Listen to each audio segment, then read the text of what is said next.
උල්ලාසන මණ්ඩලයේ වික්ෂුන් වහන්සේලා හැටියට වැඩම කර සිටින ආමින්ද්‍රයන් වහන්සේලා ඇතුළු ගෞරවනීය සංඝරත්නයන් අවසරයි. ඒ වගේම උල්ලාසන මණ්ඩලයේ ගිහි පින්වතුන් හැටියට මෙතෙන්ට පැමිණ සිටින මෙතුන් ඇතුළු මේ සභාවෙන් අවසරයි. මට හිතෙනවා මටම අසාධාරණ කෙරුවේ කියලා. මේ අන්තිම රොඩු වෙලාවේ කතා පවත්වලා සියලුම ප්‍රභූවරුන් ගියාට පස්සේ ඕන අපේ කතාවක් අහන්න ඉන්නෙත් නෑ. මට විනාඩි දෙකක් වචන දෙකක් කතා කරන්න ඉඩ දීලා තියෙනවා. මට කතා කරන්න වචන දෙකක් නෑ. ඒ නිසා මගේ කතාව මෙතනින් සමාප්තයි. මට කතාවේ වචන දෙකකින් කතා කරලා මට පුරුද්දක් නැහැ. ඒ නිසා මම අකරවත්තට සුබ පතමින් මගේ දේශනාව සමාප්තයි.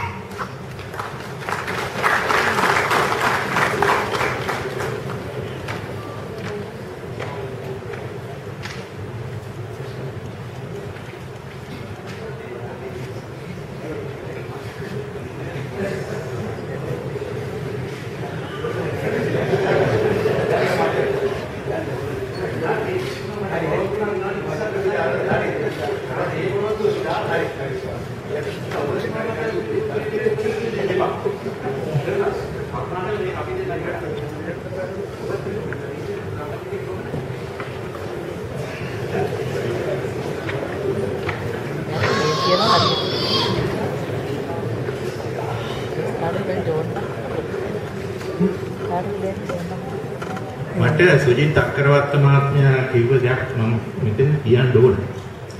අනිත් අයට දෙන්නේ විනාඩි 10ක් නැත්නම් 15ක්. නමුත් මට විනාඩි 20ක්ම කතාවට දෙන්නම් කියලා මට ගෙදරදී පොරොන්දු වුණා. ඒ පොරොන්දු වෙන්නේ මම ආවේ. මට කිසිම മന്ത്രിවරයෙක්ගෙන් හරි දේශපාලනඥයෙක්ගෙන් හරි උපදෙස් අවශ්‍ය නැහැ. ඒකත් මතක තියාගන්න.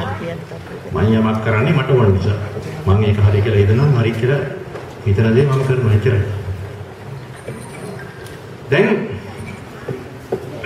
වැඩි වෙලා ගන්න නැතුව මම වචන දෙක තුනකට වඩා කතා කරන්න බලාපොරොත්තු. රජස් කියන කෘතිය සම්පූර්ණයෙන්ම කියවෙන්නේ නැතත් මම යම් ප්‍රමාණයක් කියනවා. මගේ විෂය පාසලේ ඉගෙන ගත්තෙත් ඒ වගේම විශ්වවිද්‍යාලේ ඉගෙන ගත්තෙත් මම තිලකරාත්ම මාත්‍යා කියන්නේ මගේ වැඩිගෙඩියේ පට මිත්‍රයෙක් මට වඩා එක දවසක් ලැබුණා. එතුමා දන්නා හොඳට මම මොනවද කිරුවේ විශ්වවිද්‍යාලේදී. මගේ විෂය වුණේ එදත් අද සෛද්ධාන්තික භෞතික විද්‍යාව. ගණිතයට උඟක් කිට්ටුයි නමුත් සෛද්ධාන්තික භෞතික විද්‍යාව. මම සෛද්ධාන්තික භෞතික විද්‍යාව නොකළා නම් කරන්න තිබුණේ සෛද්ධාන්තික ඉතිහාසය. සෛද්ධාන්තික ඉතිහාසය කියලා විෂයක් නැහැ ලෝකේ. අපි ඒක ඉංග්‍රීසියෙන් කියනවා theoretical history කියන්නේ. නමුත් මම කැමැත්ත දැක්ව විෂය වුණේ භෞතික විද්‍යාව ඉගෙන ගන්න ඉස්සර 9 වෙනි පන්තියට වෙනකන් ඉතිහාසයට. ඒ නිසා ඉතිහාසය මගේ ඇඟේ ලේවල තියෙනවා. ශාස්ත්‍රීය පැත්තෙන් වගේම සමාජීය පැත්තෙනුත් ඒක තියෙනවා. රජස් කෘතියේ තියෙන ඒ කතාවල මම දැක්ක ලක්ෂණ ඒවා ඉතාමත් සංයුක්ත කතන්දර. සංයුක්ත කතන්දර කියන්නේ අදහස් කරන්නේ ඒවා අපි දන්න දේවල් අහවලාගෙන කවුද අහවලා කවුද මෙයා මේ විදිය කතන්දර ටිකක් තියෙනවා. දැන් මගේ අර සෛද්ධාන්තික ඉතිහාසයේ ක්‍රමවේදය අනුව අපි බලන්න ඕන මේ කතන්දර ටික ඔක්කොම එක්කව කරලා එක කතාවක් පුතන්නේ කොහොමද? ඒක තමයි සෛද්ධාන්තික පුරුෂයෙකුගේ නැත්නම් සෛද්ධාන්තික ශාස්ත්‍රීය පුරුෂයෙකුගේ වගකීම. එහෙම නැත්නම් යාගේ කාර්යභාරය. ලංකාවේ සෛද්ධාන්තික කාර්යයේ නිරත වෙන ශාස්ත්‍රීය විද්වත්තු ඉතාමත්ම විරලයි. අලුතෙන් ගමත්‍යා වගේ අය යෙදෙන්නේ බොහොම ප්‍රායෝගික විශේෂ සෛද්ධාන්තික විශේෂක නෙමෙයි. සෛද්ධාන්තික පැත්තේ යෙදෙන අය බොහොම අඩුයි. දැන් මේ ඉතිහාසය පිළිබඳව වචන රාශියකින් කියන්න බලාපොරොත්තු වෙනවා. මේ ඉතිහාසය අපි අද දන්නේ සිංහල බෞද්ධ ඉතිහාසය, සිංහල බෞද්ධ සංස්කෘතිය. සිංහල බෞද්ධ සංස්කෘතිය ගැන මමත් යමක් කතා කරලා තියෙනවා. නමුත්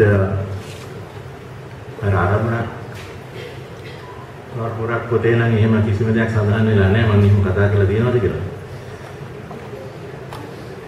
එසේ වුණත් මොකද ඒක ලිපිලියපු අය ගැන සුජිත් අක්‍රවර්තනත් මෙයා වගේ කියන්න ඕනේ. ඒ කෙසේ වෙතත් මෑත ඉතිහාසයේ සිංහල බෞද්ධ ඉතිහාසය ගැන මම හිතන්නේ මම ගොඩක් දේවල් ලියලා තියෙනවා.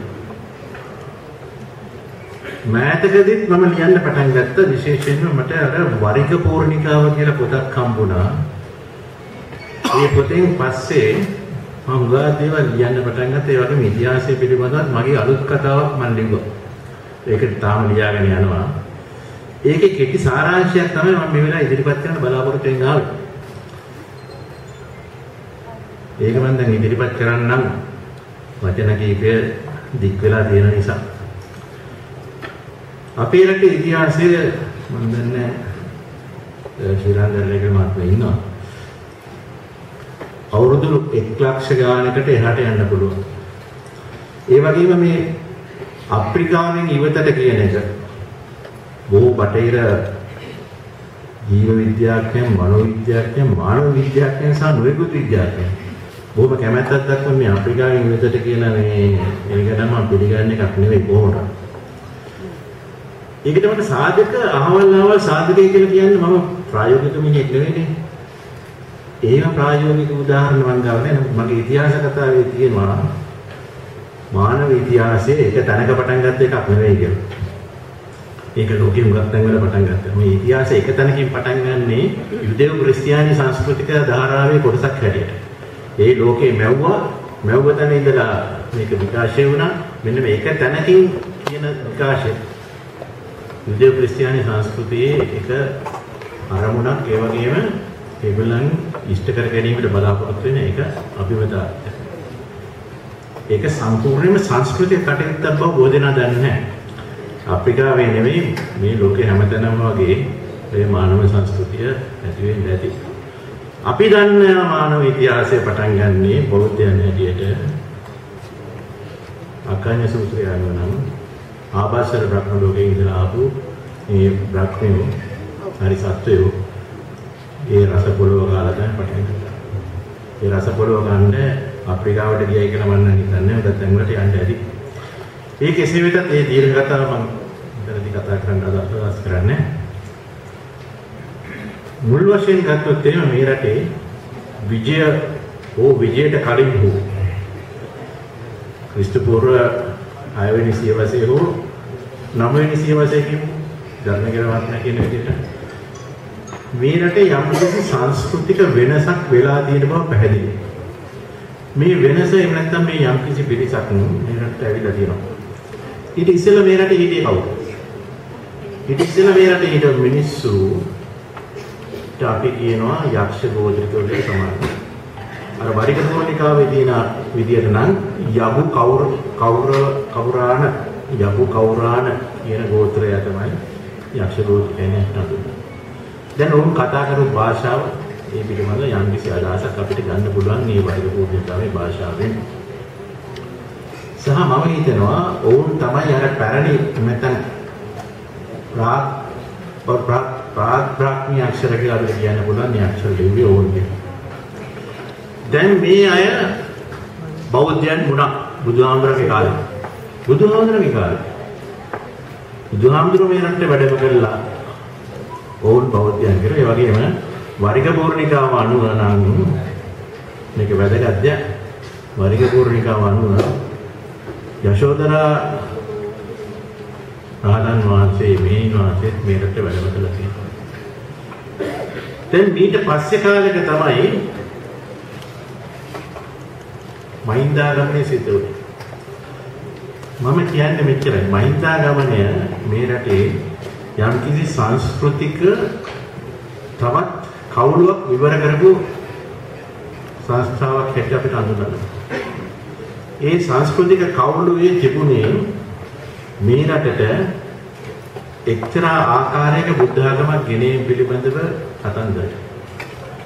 බුදුහාමුදුරන්ගේ බුද්ධ ආගම අනිත්‍යයට තේරෙන්නේ. ඒක තේරුම් ගන්න පුළුවන් ආන්දරේ බුදුහාමුදුරට පමණයි.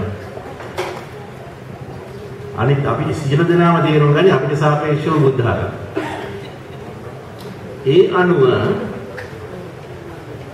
මේ බුද්ධ ආගම මම හිතනවා ලංකාවේ තිබුණ යක්ෂ ගෝත්‍රිකයන් අතර බුදුහාමුදුරන්ගේ බුද්ධ ආගමේ ඉතා කිට්ටු ඒකම කියලා මම කියන්නේ පුදුවිලාව. ඊට කිට්ටු බුද්ධ ආගම මේ රටේ තිබුණා. නමුත් ඉන්දියාවේ ಭಾರತයේ එහෙම නැත්නම් දඹදිව මොනනමින් නේදනවත් එකම නම නෙවෙයි වෙන්නේ නම තමයි. මොනක් දෙයක් නැති නිසා ඒක නම් නදුනු. දඹදිව කියන වචනේ අපි පාවිච්චි කරමු.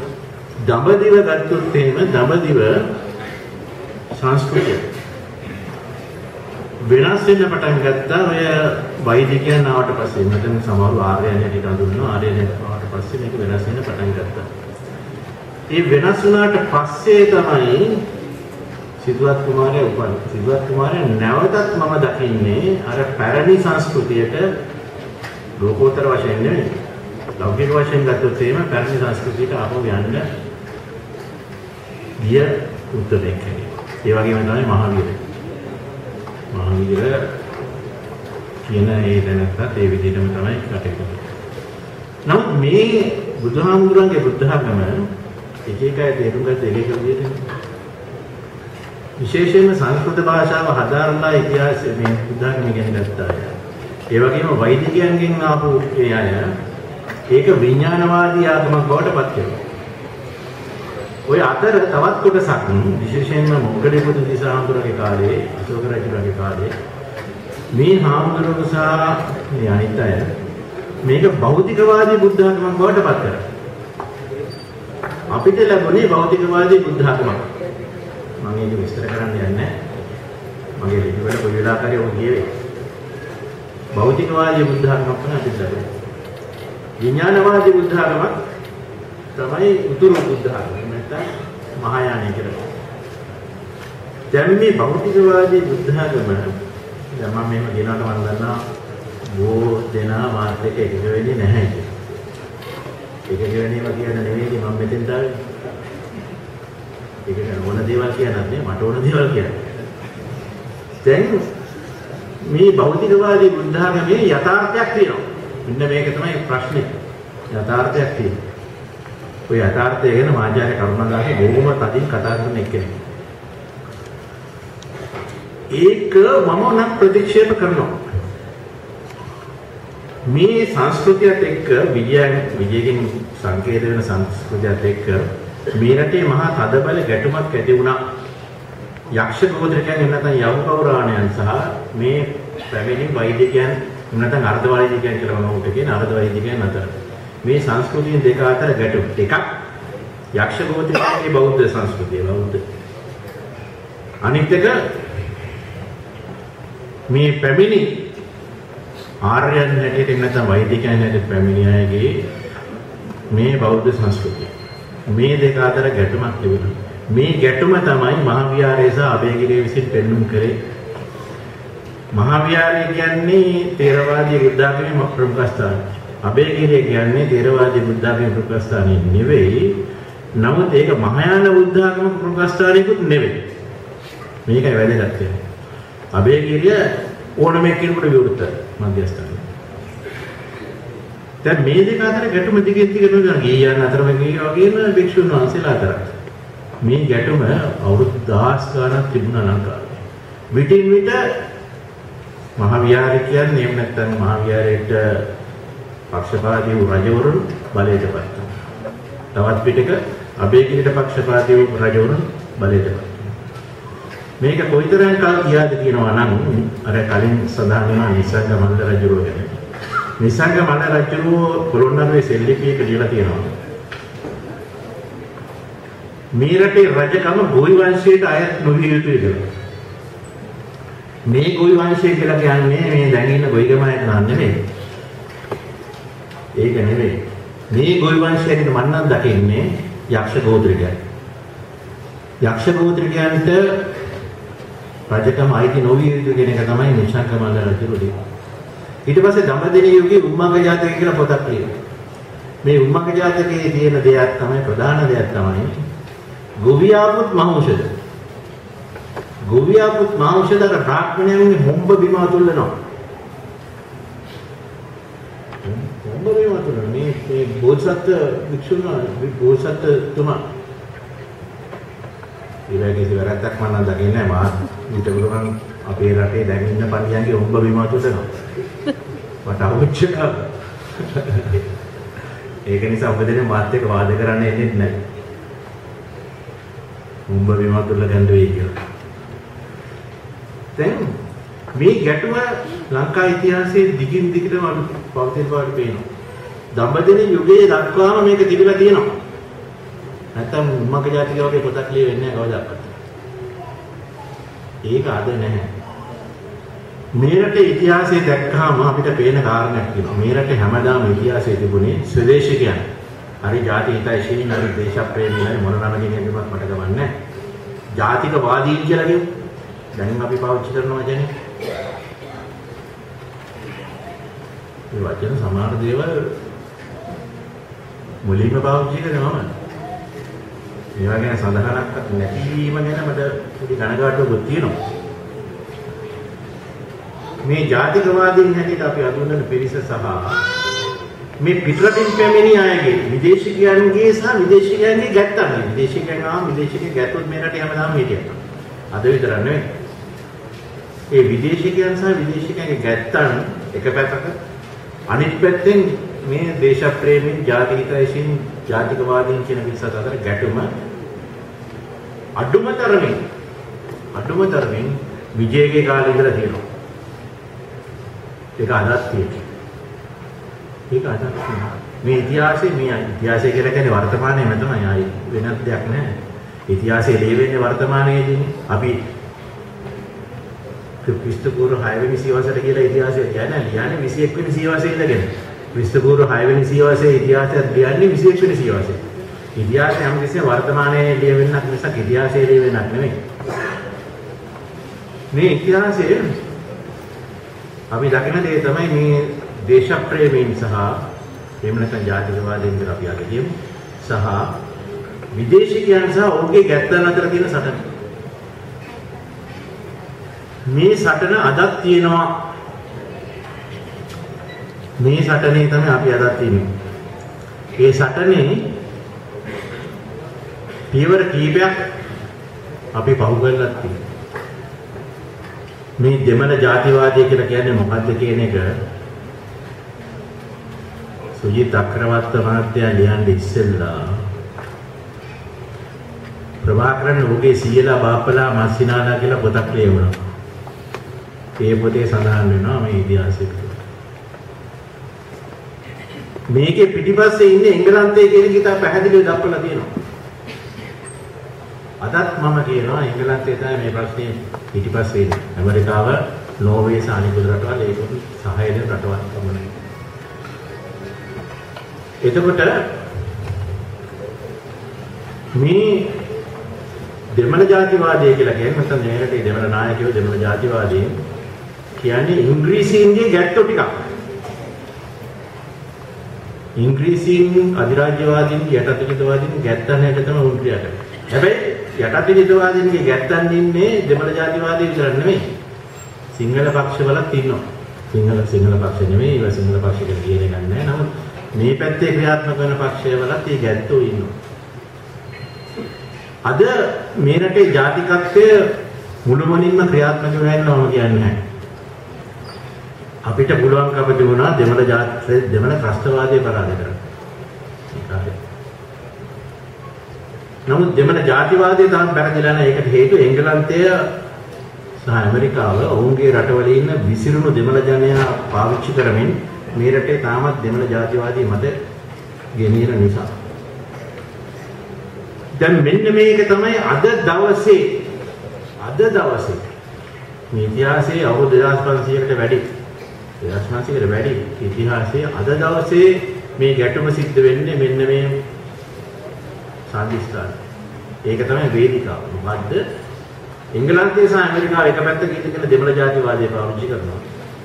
අනිත් පැත්තෙන් එංගලන්තය සහ ඇමරිකාවේ ගැට්ටු ටික දෙමළ ජාතිවාදයට උපකාර වෙන අන්දමට ක්‍රියා කරනවා.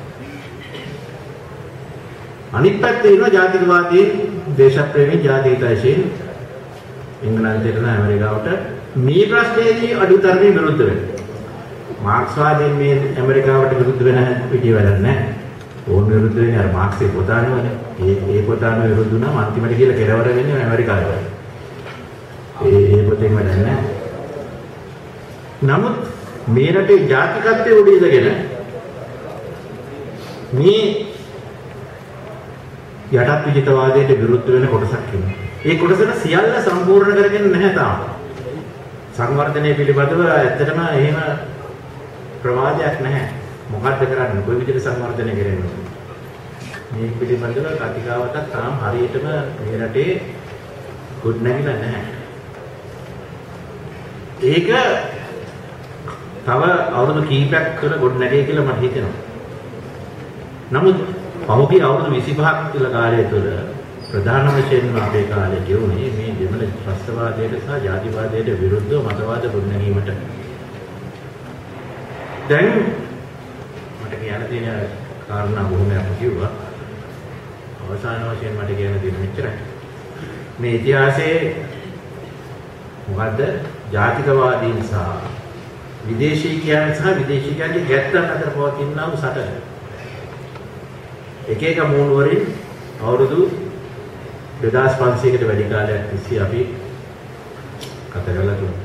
මේ සටන කරලා තියෙනවා. මේ සටන අද ජය ගන්න මෙතුන්. කවුද කියන ප්‍රශ්නය මට. මේ සටනේ මට පැහැදිලිව කියන්න පුළුවන් මෙතන ඉඳලා ගිය කිසිම දේශපාලනඥයෙකුට ජය ගන්න බෑ කියලා.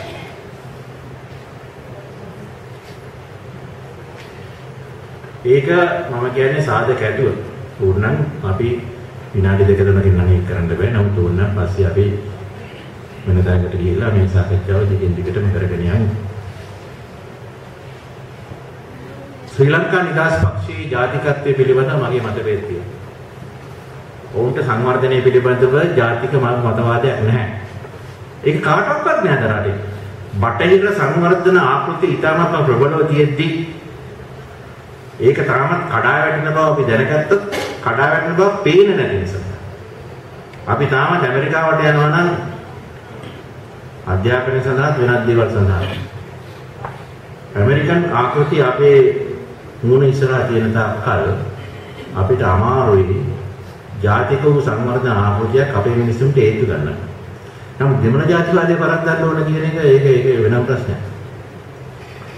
මෙතනදී තමයි මේ රටේ ජාතිකත්වයේ පිළිබඳ ප්‍රශ්නේ ශ්‍රී ලංකා නිදහස් පක්ෂය සහ අනිකුත් පක්ෂ අතර වෙනස ඇති වෙන්නේ. ශ්‍රී ලංකා නිදහස් පක්ෂයේ ජාතිකත්වයක් සම්පූර්ණයෙන්ම නැති වුණත් දෙවන ජාතිවාදයේ පිළිබඳ ප්‍රශ්නේදී ඕන්ට ජාතිකත්වයේ පිළිබඳ මත පදනම් වෙච්ච ස්ථාවරයක් තියෙනවා. ඉඳලා හිටලා හරි ඇමරිකාවටත් එංගලන්තයටත් අභියෝග කරන්න පුළුවන්. නමුත් වෙන කවුද මේ අභියෝගය කරන්නේ? මේ අභියෝගය නොකරන තාක්කල් මේ රටේ බලය ලබා ගැනීමත් බොරුයි කියන එක අමතක කරන්න. මොනතරම් උත්සාහ කරත් මොනතරම් කතන්දර කිව්වත් බලය ලබා ගන්නට බැහැ. ජාතිකත්වයේ මත ඉන්නේ නැතුව ජාතිකත්වයේ මත 100%ක් නැති වුණත් අද ගන්න 120ක්වත් නැති වෙනකොට කවදාකවත් මේ රටේ බලයට එන්න. කවදාකවත් නෙමෙයි 120ක් බලය 120ක් හරි ජාතිකත්වයේ මත ක්‍රියා කරන මිනිහෙක් ඉන්නකම් බලයට එන්න. ඒ මිනිහාගේ 120ක් නැති වුණොත් හරි ඒ මිනිහක් නැති වුණොත් හරි බලයට එන එක වෙන වැඩේ. කවුරක් නැහැ. ඒක පිළිස අවකාශයක ක්‍රියාත්මක වෙනවා. නමුත් අර වගේ පුද්ගලෙක් ඉන්නකම් බලයට එන්න. ඉතින් මේ ඉතිහාසයේ පිළිබඳ කතන්දරේ වර්තමානයේට ගැලපෙන්නේ එහෙමයි. රජස් කෘති අදට ගැලපෙන්නේ මට මම දකින විදිහට ඒ විදිහට. ඉතින් කෙසේ වෙතත් බලාත්කාරයෙන් හරි විනාඩි 2-3කට වඩා මම කතා කරා. මේක මගේ ස්වභාවය. මට ආරාධනා කරේ විනාඩි 20කට නේ. මම දැන් විනාඩි 25ක් විතර මම කතා කරේ. හොඳයි කෙසේ නමුත් අජිත් සුජිත් අක්‍රවර්ත මහත්තයාට මගේ ප්‍රණාමය පළ කරන අතර මේ මහතාට ජාතිකත්වයේ පිළිබඳ ඊට වඩා දෙයක් කරන්නට හැකියාව ලැබේවා කියලා ප්‍රාර්ථනා කරමින් ඔබ සියලු දෙනාටම තෙරුවන් සරණ පතමින් මම නිහඬව